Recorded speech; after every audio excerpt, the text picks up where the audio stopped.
अस्सलाम वालेकुम गाइस, कैसे हैं आप लोग। उम्मीद करता हूँ खैरियत से होंगे। गाइस ये देखें, मैं आपको दिखाना चाह रहा हूँ, लोग पतली पतली गलियों में रहते हैं जहाँ बाइक भी बड़ी मुश्किल से आती है। ये देख लें, ये देखें, ये घर हैं, पतली सी गली है। पीछे देखें, ये देख पतली सी गली है। ठीक है, तो मैं आपको इसलिए बताना चाहता हूँ, कहानी का दोनों रुख आपको पता होने चाहिए। यहाँ पर गुर्बत है इंडोनेशिया में। यहाँ पर लोग मोस्टली जो हैं वो गुर्बत की चक्की में पिसे हुए हैं। ठीक है ना, ये देखें, ये देखें, ये छोटी छोटी गलियाँ हैं, पतली पतली गलियों में घर हैं लोगों के। जी गाइस, देख रहे हैं गलियाँ, मैं ख़ुद भूल जाता हूँ यार कहाँ कहाँ जाना है।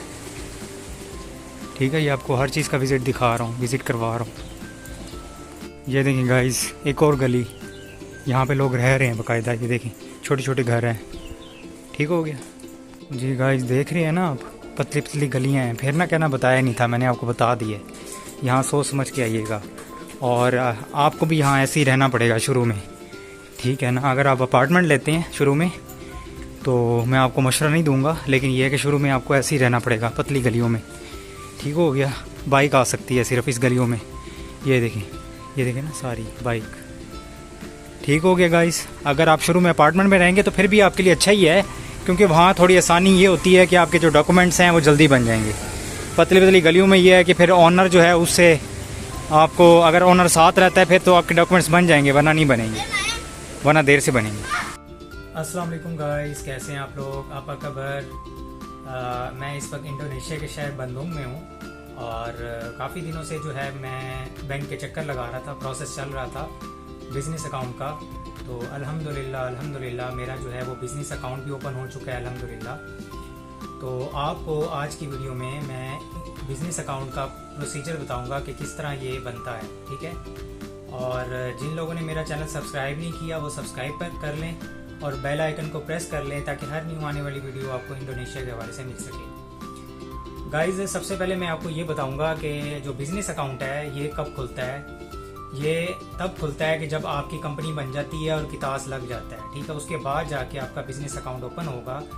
और बिज़नेस अकाउंट के लिए डॉक्यूमेंट्स कौन से रिक्वायर्ड हैं, बिज़नेस अकाउंट के लिए डॉक्यूमेंट्स क्या रिक्वायर्ड हैं, उन्होंने मेरे से जो है वो कंपनी के डॉक्यूमेंट्स लिए थे। जब आप कंपनी बनाएंगे तो उसमें जो इम्पोर्टेंट डॉक्यूमेंट्स होते हैं, लाइक अक्ता, NIB, NP वेपे। ठीक है, और इसके अलावा जो है आपकी जो इनकॉर्पोरेशन के डॉक्यूमेंट्स होते हैं, और वो आपके ज़रूर यानी कि वो मांगेंगे, वो आपको देने होंगे। और इसके अलावा कितास आपसे मांगेंगे और पासपोर्ट मांगेंगे। ठीक है, तो ये डॉक्यूमेंट्स पहले आपने सबमिट करवाने हैं। तो आपने बैंक जल्दी जाना होगा, क्योंकि अगर तो आप अर्ली आवर्स में जाएंगे, सुबह 8 बजे बैंक खुल जाता है, 8, 9, 10 बजे जाएंगे तो आपको 1 घंटा वेट भी करना पड़ सकता है, क्योंकि ज़ाहिर सी बात है वो पहले से क्यू चल रही होती है। तो आपका टोकन नंबर जो होगा उसी हिसाब से आपकी बारी आएगी। ठीक है गाइस, और ये चीज़ें जमा कराने के बाद, ठीक है, और उसके बाद ये है कि आपका जो है बिज़नेस लाइसेंस होना ज़रूरी है, क्योंकि बिज़नेस लाइसेंस जो है ना वो अपने पास एज अ फॉर्मेलिटी के तौर पे रखते हैं। ठीक है, और बिज़नेस लाइसेंस तो जाहिर सी बात है आपका तब बनेगा जब आप दुकान ले लेंगे। ठीक है, या कोई भी बिज़नेस ऑफिस के लिए बिज़नेस करने के लिए ऑफिस ले लेंगे। ठीक है, तो वो उसके बाद जाके आपका जो है बिज़नेस लाइसेंस बनेगा। और जाहिर सी बात है आप जब यहाँ पे इंडोनेशिया आएंगे ना तो आप बिज़नेस 3 महीने के बाद ही कर सकते हैं, क्योंकि पहले तो आप कंपनी और घर और ऑफिस कितास इस चक्करों में आप फंसे रहेंगे। ठीक है ना, इसका प्रोसेस चलता रहेगा। ठीक है, जब ये प्रोसेस कंप्लीट होगा तो आपको 3 महीने गुजर चुके होंगे। ठीक है, 3 महीने के बाद ही तकरीबन आपका जो है अकाउंट आप पर्सनल भी खुलवा सकते हैं और इसके अलावा बिज़नेस अकाउंट भी खुलवा सकते हैं। और बिज़नेस अकाउंट के लिए जाहिर सी बात है आपने जो बिज़नेस लाइसेंस के लिए जो भी आपने कारोबार करना है उस हिसाब से आपने बिज़नेस लाइसेंस के लिए अप्लाई किया होगा, तो फिर जाके आपका बिज़नेस अकाउंट ओपन होगा। ठीक है, अगर तो आप कहते हैं, और एक मैं अपने बारे में बताता हूँ क्योंकि मुझे नहीं पता बाकी आप कौन सा कारोबार करना चाह रहे हैं। जो मेरा कारोबार की नौयत है, मेरा है रेस्टोरेंट। ठीक है, तो उसका जो एक लाइसेंस है ना, एक लाइसेंस वो तकरीबन 3.5 लाख रुपए का है। ठीक है, और यानी कि डिफरेंट कारोबार के डिफरेंट लाइसेंसेस हैं। किसी कारोबार का एक लाइसेंस है। ठीक है, और किसी कारोबार के जो हैं वो 2 लाइसेंस हैं, किसी कारोबार के जो हैं वो 10 लाइसेंस हैं। तो कारोबार पे डिपेंड करता है कि आप कौन सा कारोबार करना चाह रहे हैं, क्योंकि उसमें कैटेगरीज होती हैं। कैटेगरीज ये होती हैं कि कुछ कारोबार लो रिस्क पे होते हैं, कुछ कारोबार मीडियम रिस्क पे होते हैं, कुछ मीडियम हाई रिस्क पे होते हैं, कुछ हाई रिस्क पे होते हैं। ठीक हो गया। जैसे मैं फॉर एग्जांपल आपको बताता हूँ, जैसे सब्जी का काम है, सब्जी का काम जो है वो आप जो है होलसेल मार्केट में ही करेंगे, ठीक है। और मार्केट में वैसे जो है यहाँ पे आपको ज़्यादातर कंसल्टेंट यही मशवरा देंगे कि आप जो है ना सब्जी का काम मार्केट में ना करें, क्योंकि एज अ फॉरनर आप वो काम जो है ना आपके लिए मुश्किल हो जाएगा। तो अगर तो आप किसी सेपरेट जगह पे करेंगे तो आपका काम चलेगा, ठीक है, लेकिन स्लो होगा, चलेगा लेकिन स्लो होगा। अगर आप कहते हैं कि मैं मंडी में काम शुरू करूं सब्जी का, तो वहाँ पे आप जो है ना मुश्किलात आएंगी आपके लिए, क्योंकि वहाँ आप कारोबार नहीं चला सकते, क्योंकि आप फॉरनर होंगे, तो आप अकेले ही फॉरनर होंगे, बाकी तो सारे इंडोनेशियन जो हैं वहाँ पे काम कर रहे होंगे, तो आपके लिए थोड़ा मुश्किल हो जाएगा, ठीक है। और लेकिन असल बचत आपको पता है होलसेल में ही है। आपको पता है रिटेल में फिर ये है कोई कस्टमर आ गया कोई ना आया, ठीक है ना, तो उसमें ये है कि रिटेल में ये होता है कि आपके सिर्फ चाय पानी के पैसे पूरे हो रहे होंगे, बस इसके अलावा कुछ भी नहीं है। आप फैमिली को सपोर्ट नहीं कर सकते, आप अपने आप को सपोर्ट कर लें, ये बड़ी बात है, क्योंकि यहाँ पे एक्सपेंसेस इतनी हैं कि अकेला बंदा भी सर्वाइव करना बहुत मुश्किल है, अकेले बंदे का। यहाँ पे लाखों में एक्सपेंसेस हैं, ठीक हो गया गाइज। तो ये चीज़ें हैं, यानी कि आपको बिजनेस से पहले मैंने आपको बताया कंपनी की डॉक्यूमेंट्स, फिर कितास, पासपोर्ट और बिजनेस लाइसेंस, ठीक है। और उसके बाद ये है कि मैं आपको दिखाता हूँ, उसके बाद ये आपसे फॉर्म फिल करवाएंगे और साइन वगैरह लेंगे, काफ़ी सारे साइन करने होंगे, 50 से 100 साइन होंगे, 2 फॉर्म फिल कराएंगे, उसमें तकरीबन 100 साइन आपको करने होंगे। उसके बाद है ना बिजनेस के लिए ना 2 ऑप्शन होते हैं, ठीक है, दो कैटेगरीज होती हैं उसमें, ठीक है। एक तो मैंने कैटेगरी पहले भी आपको बताया था पिछली वीडियो में, एक कैटेगरी ये होती है कि आप जो है गिरो अकाउंट खुलवा सकते हैं। दूसरा अकाउंट ये है आप ताहा पान के नाम से बिजनेस अकाउंट खुलवा सकते हैं। जो ताहा पान के नाम से बिजनेस अकाउंट खुलवा सकते हैं वो आपका पर्सनल नेम पे होगा। अगर तो आप कहते हैं कि मैं कंपनी के नाम का जो है वो बिजनेस अकाउंट खुलवाऊं, तो वो आपकी कंपनी के नेम पे होगा, ठीक हो गया। और उसमें डिफरेंट है, ट्रांजैक्शन की लिमिट भी डिफरेंट है और चार्जेस जो डिडक्शन है वो भी डिफरेंट है, ठीक है ना। बिजनेस अकाउंट में जो डिडक्शन है वो हाई है, वो मंथली चार्जेस तकरीबन 500 रुपये पाकिस्तानी कटते हैं, और बैलेंस जो है वो आपको 17,000 पाकिस्तानी चाहिए होता है डिपॉजिट के लिए फर्स्ट टाइम, ठीक है। और उसके बाद गिरो अकाउंट में ये है कि 2 ऑप्शन होते हैं, गिरो अकाउंट में भी 2 ऑप्शन होते हैं। गिरो अकाउंट में ये ऑप्शन होता है कि एक तो आपके पास ऑप्शन होता है कि आप खुद बैंक जाके ट्रांसफ़र करें, यानी कि जो अमाउंट आप किसी भी अकाउंट में ट्रांसफ़र करना चाह रहे हैं तो आप खुद ट्रांसफ़र कर सकते हैं बैंक आके। क्यू में लगना होगा, टोकन लेना होगा, उसके बाद जाके आप बैंक वालों से मिलेंगे, उनको कहेंगे मुझे फलां बैंक अकाउंट में मैंने ट्रांसफ़र करनी है, तो आप ट्रांसफ़र कर लेंगे। एक तो ये प्रोसीजर है, ठीक है, फॉर्म फिल होगा, सारा कुछ ये प्रोसीजर हो जाएगा। दूसरा प्रोसीजर ये गिरो अकाउंट का कि ये देखें, ये डिवाइस है, ये मुझे BCA बैंक ने दी है, तो ये आप घर बैठे ऑपरेट कर सकते हैं। इसमें आपने सिर्फ कोड एंटर करना है, ठीक है। जो भी आप ट्रांजैक्शन ऐप के थ्रू, यानी कि इनकी वेब के थ्रू, वेब पोर्टल के थ्रू जो भी आप एंटर करना चाह रहे हैं, जितनी भी अमाउंट ट्रांसफर करना चाह रहे हैं, चाहे वो आपके स्टाफ की सैलरी हो, चाहे वो आप किसी दोस्त को सेंड कर रहे हैं, चाहे आप अपने कंपनी के पार्टनर को कर रहे हैं, तो वो है ना, इसके लिए एक कोड है, ये डिवाइस है, आप इस पे कोड एंटर करेंगे और वेब पे जाएंगे, वहां से अमाउंट लिखेंगे और यहाँ से कोड एंटर करेंगे, तो आपकी ट्रांजैक्शन हो जाएगी घर बैठे बैठे, आपको कहीं जाने की जरूरत नहीं है। यानी कि 1 अकाउंट टू अनदर अकाउंट, चाहे वो BCA बैंक का अकाउंट हो, चाहे वो मंदिरी का हो, चाहे वो BRI का हो, ठीक है, जितने भी बैंक हैं, ठीक है, उसमें आप ट्रांसफर कर सकते हैं घर बैठे, ठीक है। मैंने यही प्रोसीजर जो है फॉलो किया है। मैं कह रहा था मैं कि मेरे जो है घर बैठे ही मेरा सारे ट्रांजैक्शन हो जाए, मुझे बैंक ना जाना पड़े। और दूसरा तरीकाकार ये है कि आप, क्योंकि ये है डिजिटल ट्रांजैक्शंस, आपको कैश नहीं मिलेगा इसमें।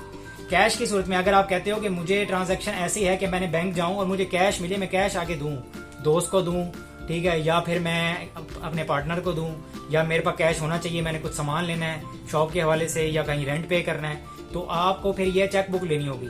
चेक बुक के लिए जो है वो चार्जेस हैं 2,75,000 पाकिस्तानी, तकरीबन बनते हैं 5,000 रुपये, 5 से 6,000 रुपये, ठीक है। और अगर तो आप, और इसके जो चार्जेस है ना, इसके चार्जेस भी 2,75,000 है पाकिस्तानी, तकरीबन 5 से 6,000 रुपये, जो आपके पहली दफ़ा कटेंगे और लाइफ टाइम के लिए होती हैं। लेकिन ये इसकी जो एक्सपायरी डेट होती है, बैटरी जब खत्म होगी तो ये एक्सपायर हो जाएगा, ठीक है, जैसे इसकी बैटरी खत्म होगी, ठीक हो गया। तो मैंने आपको ये बता दी है। और इसकी जो वैसे एक्सपायरी डेट है, अगर तो आपके यूजेज पे डिपेंड करता है, अगर तो आपकी यूजेज जो है वो तकरीबन आप बहुत ज़्यादा यूज़ करते हैं तो इसकी एक्सपायरी डेट 4 साल भी हो सकती है, 2 साल भी हो सकती है। अगर तो इसको आप बहुत कम यूज़ करते हैं, महीने में 1-2 दफ़ा यूज़ करते हैं ट्रांजैक्शन के लिए, तो इसकी एक्सपायरी डेट 8 साल हो सकती है, ठीक हो गया गाइज। और इसमें लेकिन 1 महीने में ट्रांजैक्शन करना ज़रूरी है। अगर 1 महीने के अंदर अंदर आप ट्रांजैक्शन नहीं करते तो ये डेड हो जाएगा। डेड होगा तो आप जो है आपको फिर दोबारा लेनी पड़ेगी। दोबारा लेने के चार्जेस जो हैं वो तकरीबन उसकी जो फीस है पाकिस्तानी वो 1000-1200 रुपये है। पहली दफ़ा जब आप लेते हैं तो पहली दफ़ा फीस जो होती है वो तकरीबन कम होती है, वो यानी कि आप हिसाब लगा लें पहली दफ़ा में तकरीबन 500-600 रुपये चार्जेस होते हैं। ठीक हो गया गाइज। और इसकी जो लिमिट है इस बैंक अकाउंट की जो मैंने खुलवाया है बिजनेस अकाउंट की, इसकी जो लिमिट है एक दिन के अंदर आप 17 लाख रुपए सेंड कर सकते हैं पाकिस्तानी किसी भी अकाउंट में। ठीक हो गया, इसकी लिमिट ये होती है। और गाइज मज़ीद जो है आप मालूमात ले सकते हैं, रहनुमाई हासिल कर सकते हैं, क्योंकि यहाँ ज़ाहिर बात है लाइसेंस बहुत महंगे हैं। 3.5 लाख रुपए का तो एक लाइसेंस आपको बता रहा हूँ। और किसी कंपनी में किसी यानी कि जो आप बिजनेस करेंगे उसमें लाइसेंस की ज़रूरत भी नहीं पड़ती, उसमें आप कंपनी बना लेंगे तो वही लाइसेंस होता है। कुछ कारोबार ऐसे होते हैं नौयत के, लेकिन उसमें प्रॉफिट नहीं होता। फिर आपके चाय पानी के पैसे पूरे होंगे। जिस कारोबार में रिस्क ज़्यादा होगा आप उसमें प्रॉफिट भी ज़्यादा होगा, और इसके अलावा उसका जो लाइसेंस भी महंगा होगा। ठीक है, अगर 10 लाइसेंस बनवाते हैं तो जारी बात है मल्टीप्लाई कर लें। एक लाइसेंस अगर 3.5 लाख का है, दूसरा 2.5 लाख का है, तीसरा 1.5 लाख का है, तो मुख्तलिफ हैं, कैटेगरीज हैं लाइसेंस की। ठीक है, वो ज़रूरी है, क्योंकि लाइसेंस नहीं होगा तो फिर आप कारोबार कैसे करेंगे। ठीक हो गया। और बाकी ये है कि आप रहनुमाई ज़रूर ले लें। और जिन लोगों के पास जो है वो तकरीबन 15 से 30 लाख रुपए का बजट है तो वो मुझसे लाजमी ही रहनुमाई लें। मुझसे नहीं लेना चाहते तो किसी और से ले लें, किसी यूट्यूबर से लें, वो आपको बेहतर रहनुमाई देंगे। क्योंकि यूट्यूबर जितने भी हैं वो अच्छे लोग हैं, ऐसी बात नहीं है। मैं भी यूट्यूब वीडियो देख के आया था और उनको मैसेज करता था, लेकिन जैसे जैसे उनके पास टाइम होता था वो रिप्लाई करते थे। ठीक है, लेकिन यह है कि यूट्यूब से मैंने रब्ता ज़रूर किया है लोगों से, लेकिन उसमें यह है कि आपके क्वेश्चन क्लियर नहीं होते, तो जिसकी वजह से आप किसी यूट्यूबर को कांटेक्ट करें, उनको पे करें। ठीक है, वो 1 घंटे के पैसे दें, उससे सारी मालूमात ले लें, चाहे वो मुझसे लें चाहे किसी भी यूट्यूबर से लें, तो आपकी बेहतर रहनुमाई होगी। और जो लोग कम बजट लेके आ रहे हैं, जो कहते हैं हमारे पास है ही 15 लाख रुपए, 20 लाख, 25-30 लाख, तो वो लोग ज़रूर मुझसे रब्ता करें, क्योंकि मैं उनके पैसे बचाऊंगा। क्योंकि जब यहाँ आके जो आप मिस्टेक करेंगे वो तकरीबन 2-2.5 लाख रुपए का आपका एक्स्ट्रा खर्चा हो जाएगा। ठीक है, आप मिस्टेक ना कीजिएगा, क्योंकि मिस्टेक तो होनी है। क्योंकि आप जो लोग कहते हैं ना कि मैं अमेरिका घूम के आ गया हूँ, जापान और इसके अलावा पूरी दुनिया घूम के आ गया हूँ, इंग्लैंड होके आ गया हूँ, तो हमें पता है हम संभाल लेंगे, इंडोनेशिया का वो कंट्री नहीं समझ रहे, तो उन लोगों के लिए ये है कि भाई you are like a new born baby, आपके लिए एक न्यू है, इंडोनेशिया बिल्कुल न्यू है आपके लिए। मैं भी इस तरह तो मैं भी घूम के आया हूँ, मैं काफी सारी कंट्री घूम के आया हूँ, तो मेरे लिए यकीन करें ये इंडोनेशिया बिल्कुल जीरो से स्टार्ट कर रहा हूँ मैं। यहाँ पे जो भी हो रहा है जीरो से स्टार्ट हुआ है। ठीक है, जो भी एक्सपेंस हुई हैं, मिस्टेक्स हुई हैं, जीरो से स्टार्ट किया है। और अल्हम्दुलिल्लाह मेरे पास एक्सपीरियंस है। जाहिर बात है मुझे तकरीबन 3 महीने से ज्यादा हो चुके हैं, 3 महीने हो चुके हैं, तो जाहिर सी बात है वो फिर मिस्टेक्स जो होती हैं उसी से बंदा सीखता है। और वो मैं आपको समझाना चाहूंगा कि भाई आप जो है वो मिस्टेक ना करें, ताकि आपके लाखों में जाया होंगे पैसे, लाखों में जाया ना हो। ठीक है, मैंने तो मामूली सी फीस इसलिए रखी हुई है ताकि आप लोगों का फायदा हो, क्योंकि मैसेज पे आपको मैं इतनी जल्दी रिप्लाई नहीं कर सकता, हजारों लोगों के मैसेज आते हैं और आपके सवाल इतने लंबे होते हैं कि 1 घंटे में वो बताए जा सकते हैं। ठीक है, तो मेहरबानी किया करें, आप बात को पॉजिटिव लिया करें, नेगेटिव ना लिया करें। हम लोग यहाँ पैसे बटोरने के लिए नहीं बैठे और ना कोई यूट्यूबर आपको पैसे बटोरने के लिए बैठा है, वो आपको गाइडलाइन दे रहा है। और हम जो वीडियो बनाते हैं कि एक वीडियो तकरीबन 500, 1000, 2500, 3000, 4000, कभी 5000 में बन रही होती है। ये फ्री नहीं होती, इसमें पैसे लग रहे होते हैं। लेकिन अल्हम्दुलिल्लाह हम आपको एहसान नहीं जतला रहे कि हम आपको बता रहे हैं, लेकिन ये है कि सदका जारी है। कोई अच्छी बात शेयर करेंगे, नॉलेज बढ़ाएंगे आपका, तो आपका ही फायदा होगा, आपके लिए आसानी होगी, तो हमें खुशी होगी। आप अगर कॉल पे रहनुमाई हासिल करेंगे तब भी खुशी होगी, आपके लाखों रुपए बच जाएंगे। ठीक है, उम्मीद करता हूँ आपको वीडियो पसंद आई होगी। और गाइज मेरे चैनल को लाजमी सब्सक्राइब कर लें, अच्छी अच्छी वीडियोस आपको इस तरह इंफॉर्मेटिव वीडियो मिलती रहेंगी। ठीक है, अपना ख्याल रखिएगा, दुआ में याद रखिएगा। मुझे इजाज़त दें, अल्लाह हाफ़िज़।